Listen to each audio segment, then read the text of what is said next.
बिस्मिल्लाहिर्रहमानिर्रहीम। अस्सलाम वालेकुम नाज़रीन। आज मैं बना रही हूँ भिंडी गोश्त। मैं छोटी सी वीडियो आपके साथ शेयर करूँगी। इसमें मैं एक साइड पे यहाँ पे प्याज फ्राई कर रही हूँ। पहले दूसरी साइड पे मैंने गोश्त ऊपर रख लिया है। उसके अंदर लहसुन, प्याज, नमक, मिर्च और हल्दी डालकर जो है इसे पानी थोड़ा सा ज़्यादा डाला है ताकि गोश्त अच्छी तरह से गल जाए। कुकर में मैं नहीं बना रही, मुझे कुकर का खाना इतना पसंद नहीं है। कुकर में जल्दी तो बन जाता है लेकिन वो जायका नहीं आता जो नॉर्मल खाने में पकता है, जो आहिस्ता आहिस्ता पक के और नॉर्मल तरीके से पकता है, वो जायका कुकर में नहीं आता। तो इस तरह बस ये प्याज हो गया, इससे ज़्यादा मैं इसको ब्राउन नहीं करूँगी।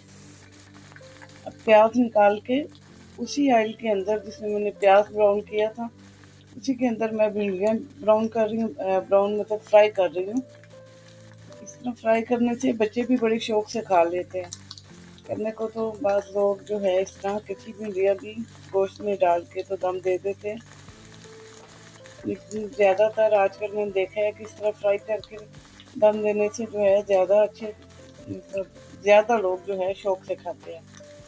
मुझे एक्चुअली बोलने में मसला हो रहा है, तबीयत जो है वो ठीक नहीं हो रही, इस वजह से कहीं कमी रह जाए तो सॉरी।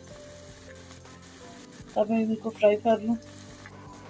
तो यहाँ ये भिंडियाँ भी फ्राई हो गई हैं। इनका अब मैं ऑयल निकाल दूँगी। इसका सारा फालतू ऑयल मैंने निकाल दिया है और जो ऑयल निकाला है उसी के अंदर मैं फिर गोश्त भून दूँगी। इसमें अब मैं डाल दूँगी सब्ज़ मिर्च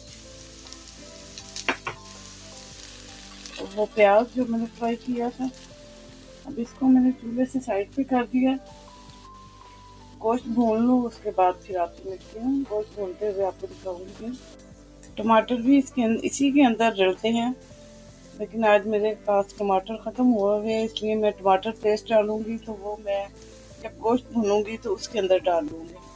गोश्त को मैंने अच्छी तरह से भून लिया है। अब चाहे गोश्त को मैं भिंडियों में उल्टा लूँ, कढ़ाई में, या कढ़ाई की भिंडियाँ जो है इसके अंदर डाल लूँ, तो उसके बाद इसको दम लगाते हैं।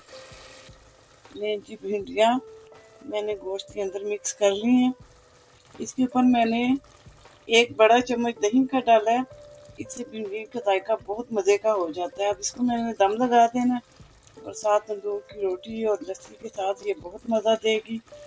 तो इसके साथ ही मुझे दें इजाज़त। मिलते हैं किसी अच्छी सी नई वीडियो के साथ। अल्लाह हाफिज़।